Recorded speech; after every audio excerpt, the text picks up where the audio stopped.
one of my favorite places in the world, the New York, Thousand Island region of the mightiest St. Lawrence Seaway.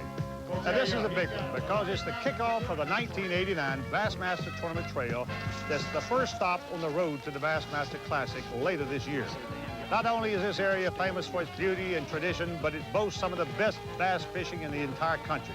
And you'll see what I mean when we return in just a moment. I'm Ray Scott. The Bassmasters will be right back from Clayton, New York.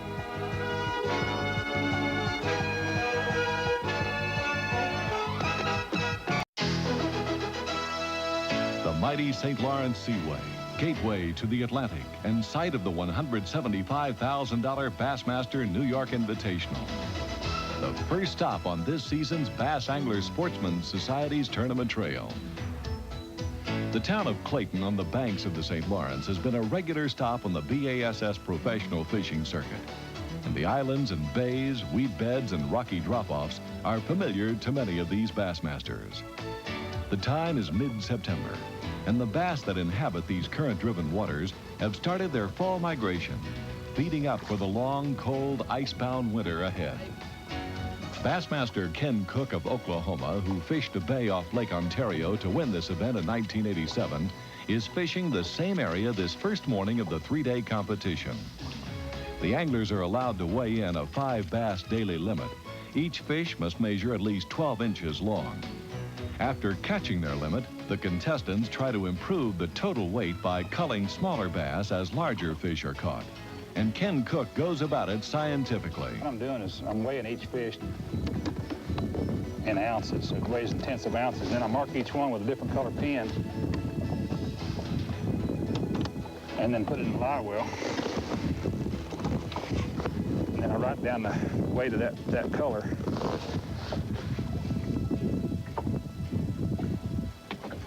And then as I get ready to, when I catch another fish, I can look in the live well, find the fish that has that color pen, and then I cull it immediately, weigh the new fish, put it in there, and then I always know which one's my smallest fish.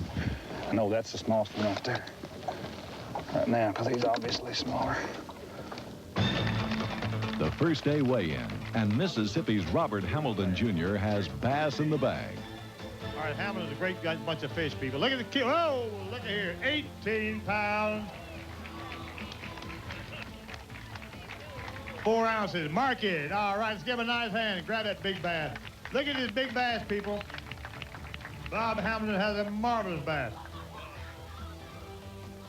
Now, folks, there you are. But veteran Utah angler and lure designer Bobby Garland, now of Arkansas, also has a hefty limit, as BASS tournament director Dewey Kendrick puts them on the scales. We got Bobby Garland, the inventor of the Gets It.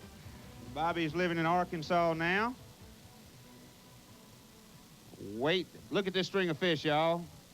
19 pounds even for Bobby Garland, 19 pounds. Bobby, get your biggest fish. Bobby Garland is in the lead. Bobby's gonna weigh his big fish. This will put Bobby in the lead. You're gonna need 415 for the big fish, Bobby, over that. 5 pounds even. Bobby Garland, what you want to tell us about what you did today? Not a whole lot other than, well, I caught these fish on worms. It's a new worm I'm making called a G-tail. And I just had a little pocket of fish, and I hope it didn't hurt them. I caught those and left and culled a few other fish, and hopefully there's some more left for the next couple of days. I'm just keep my fingers crossed, Dewey. BASS, who created catch and release tournament angling, also works closely with fisheries departments across the country. And this electronic tagging and tracking program being conducted by the state of New York is a good example, as fisheries biologist Al Scavone explains. Well, over the last number of years, there have been a number of bass tournaments on the St. Lawrence, and I think the most commonly asked question is, where do these fish go after they're released? We're going to be placing radio transmitters similar to these on 5 smallmouth bass and 5 largemouth bass caught during the tournament to evaluate their movements after release. And each transmitter has its own specific frequency so we can follow individual fish. And the fish that we tag will come from a number of different locations in the St. Lawrence River and eastern Lake Ontario. and hopefully it'll give us information on how these fish react to being caught and released in one single location. To someone unfamiliar with this tagging procedure, an obvious question is, does this device harm the bass? No, the transmitters are small and they're semi-buoyant, and our experience, at least with tracking muskellunge in the St. Lawrence River, is they don't have any apparent effect on the fish's swimming ability, spawning, or movements. What we plan to do is monitor the movements of the fish that have been released here at the tournament site on a daily basis for 2 weeks. Following that, we will then, using an airplane, monitor their movements for approximately the next 9 or 10 months. The transmitters have a life expectancy of 9 to 12 months, so that we should be able to follow the movements of these fish through the next spawning season, which up here is late June, mid to late June. Don't go away. The Bassmasters will be right back from the Thousand Islands and Clayton, New York. Stay tuned. New York Invitational, cool and still overcast. First round leader Bobby Garland is having problems this morning. His structure is shallow weed beds close to the bank. Bobby's catching bass flipping a plastic worm, but the question is whether or not there's enough quality fish left here for him to have a shot at the title. Robert Hamilton Jr. is also catching bass this second morning on jerkbaits, floating, diving lures retrieved in an erratic manner. While these modern-day pros are at work casting for a $34,000 top prize, there's another side to enjoying fishing here. For the average vacationing tourist, the favorite angling method is drift fishing, aboard charter boats such as this one, AV's Office. And part of the fun of a day on the water in the Thousand Islands is the traditional shore lunch.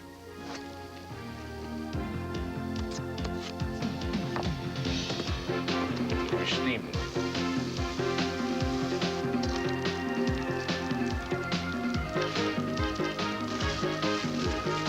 Freshly caught fish is the shore lunch's main course. While bass, northern pike, and walleye are caught and cooked, growing interest in catch and release of bass has sparked a favoritism toward keeping only table fare like the pike. The problem with pike, however, is the abundance of tiny Y bones and the difficulty in removing them prior to eating. But guide Alan Venus of Clayton has that problem solved. First, the pike is prepared in the traditional manner, filleted. But what comes next is what makes the difference. You put the fillet so that the top is away from you and the belly is towards you, because the bones go in at an angle like that. And your first cut is just to cut right up the center line, which is very visible. Get the last bit of rib bone out of there. Then the second line parallels it halfway between the top or the back of the fillet and the center line. Then the third cut, you just go underneath and connect the first two cuts.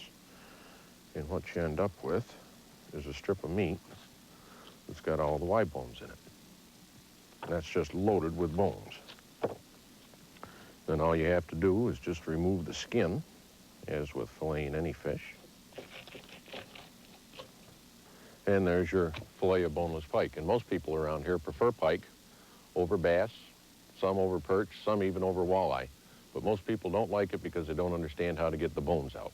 And it's a very easy procedure, and it's delicious eating fish, as you'll find out. But back to the day at hand, the New York Invitational weigh-in, and Georgia angler Mickey Bruce makes his move. Mickey Bruce of Georgia, 5 beautiful bass, folks. Mickey Bruce is in the chips.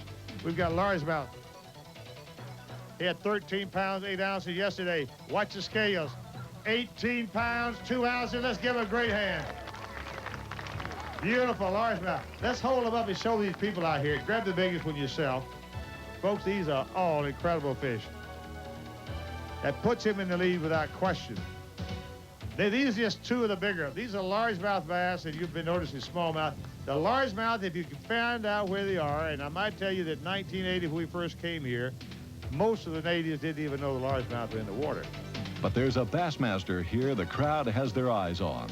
Local favorite Dick Garlock of nearby Alexandria Bay.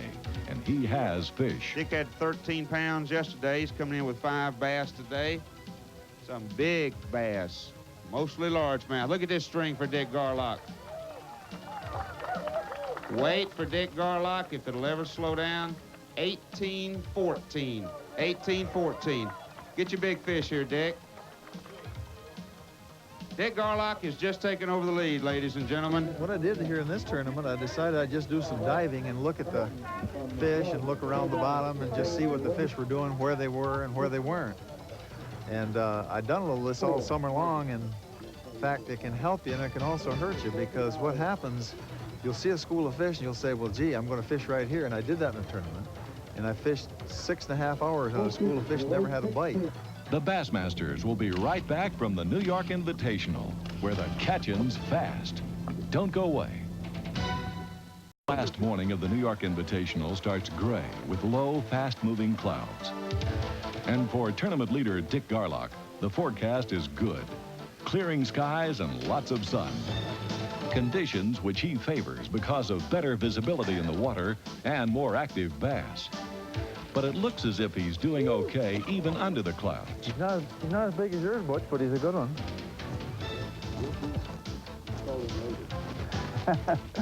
Hurry up, Butch, it's your turn. 1988 Bassmasters Classic World Champion Guido Hibden, currently in 4th place, is catching fish, and this is a good one.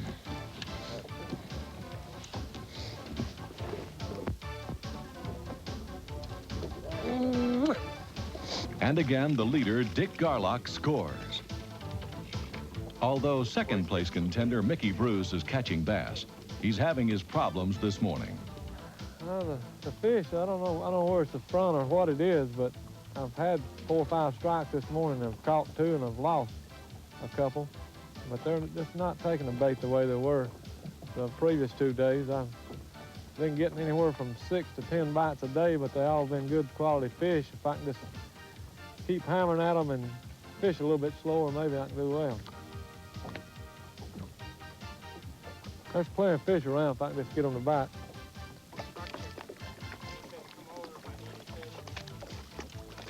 Young Massachusetts Bassmaster Danny Correa, in 5th place this morning, continues to throw a chartreuse-colored spinnerbait along rocky shorelines. And certain areas are more productive than others. And again, New York's Dick Garlock lands a keeper. This competition will be close.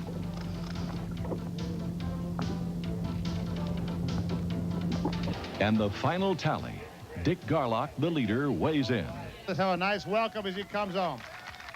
All of Alex Bay and Clayton should be very proud. And folks, I want you to watch the creel. He has a limited bass, weight 14 pounds and 2 ounces. You haven't won this tournament yet, but you certainly appear to be the leader, and you should win it with just a pinch of luck. Well, I hope I do, but you know how that goes. And now Georgia's Mickey Bruce comes to the scales. Now, folks, if you note the scoreboard, in 2nd place, and the only man I see in sight that has a chance to take the lead from Dick Garlock, and our good friend Mickey Bruce has to have, Bob Cobb, 15 pounds and 1 ounces to take the lead. And he takes the lead with 15 pounds and 8 ounces.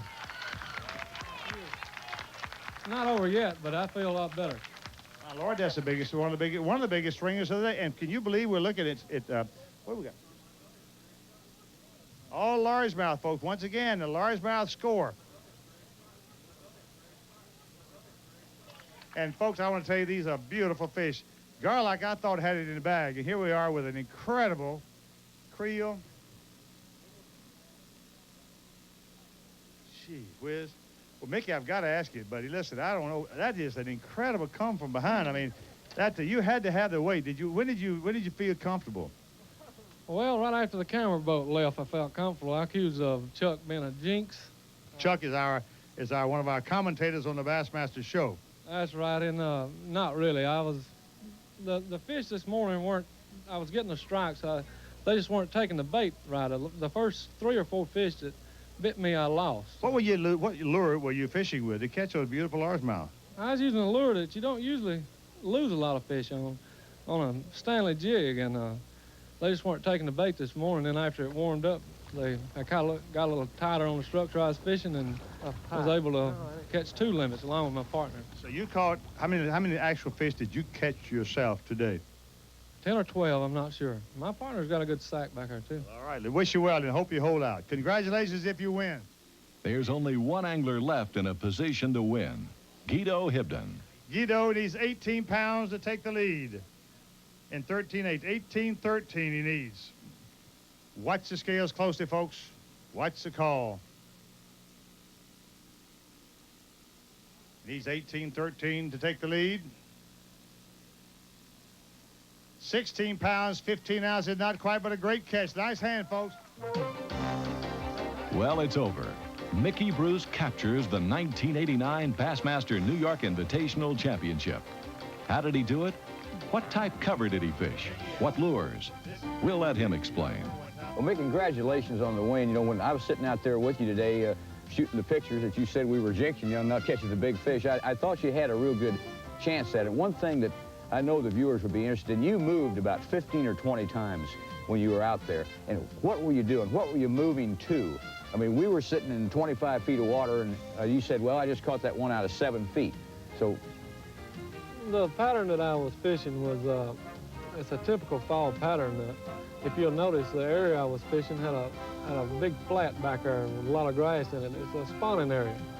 And I try to key in on the seasonal movements of the fish. The more cold weather you have, the more fish will move out of the grass flats and out to these humps. Now, you said we were in 25 foot of water at one time. You're right. The places I was fishing was where I guess the glacier came through and kind of pushed up rocks and piles. There was 15 or 20 of those high spots in the area that I was fishing. The fish had already begun their seasonal movement. They don't want to get caught back there and it freeze over. They on the furthest outside grass line. In this particular situation that I was fishing, they were these rock humps with grass mixed on it. And I couldn't catch any fish on strictly grass or strictly rock. Each one of these places had rocks and grass mixed. But it had to be close to deep water where you were catching, even though you were catching them in what depth? I was catching fish from, I'd say 4 to 6 foot deep. They were not on the edges of it, they were where it made its break from 3 foot on top down to about 12 on the sides. They were right in the thick grass. Especially the day with the sunshine. That really helped me. The first 2 days, I used a small jig, which is this is a Stanley 5/16 jig, and I used it with a big piece of pork and with 10-pound test line. It allowed me to cast and try to hit those rocks. And if I hit a piece of grass, it would come over it rather than foul and waste the whole cast. Mickey, when I was out there watching today, I noticed that you kept changing rods. Both of them had a jig on. I know you threw a spinnerbait a couple times, but both of them had a jig. What was the difference in that? The first thing I would do when I would pull up to one of these high spots is when I would visually see it, I would cast to it, hoping to catch the aggressive fish that was around it. And once I saw that I get all the bites that I was going to get all the way around it, I would lay this down and pick up this Stanley 9/16 jig and flip all the grass and everything around each one of these little isolated spots. Heavier line? 17-pound test line on this one with a 9/16 jig. Okay, you said you were using one size one time and one size the other time. What was the main difference in the reason that you would make that selection? Mainly, it's just to get it through the cover that's there. The thick grass, when the sun got out especially, you know, at dinner time and a little bit after. Brought to you by Wrangler, the most comfortable jeans known to man. Anybody that's used pork on a jig knows how aggravating and frustrating it can get when you go to remove a pork, especially if it's brand new. I'm going to show you a little trick to save you some time and money. First of all, you turn the jig upside down. Pull the pork up and let it go against the shank of the hook and simply rotate it, and it falls off. It'll save you a lot of time and money. What a great win for my buddy Mickey Bruce. Now, next week, we'll be traveling to the lakes of Danbury in Texas with Bassmaster Pro Zell Rowland. Now, these are catch and release lakes where you have to put them back after you catch them, and that's very unique. And I might add that the fishing is fantastic. For the Bassmasters, I'm Ray Scott, and we want to see you next week. The Bassmasters has been brought to you by Chevy Trucks, the heartbeat of America. Today's Chevy truck. Ranger boats. We still build them one at a time. DuPont Power Lines. Stren, Prime Plus, New Magnathen, and Magnum 1440. Humminbird. Absolutely brilliant technology. Delco Voyager Marine Batteries. Deep cycling, maintenance-free. Dolsher Products Incorporated. The original patented hydrofoil. Goodyear Wrangler Radials, the tires that will take you just about anywhere. Abu Garcia, the world's finest fishing tackle. Wrangler, the official jeans and shirts of the Bassmaster Tournament Trail. And the Bass Angler Sportsman Society.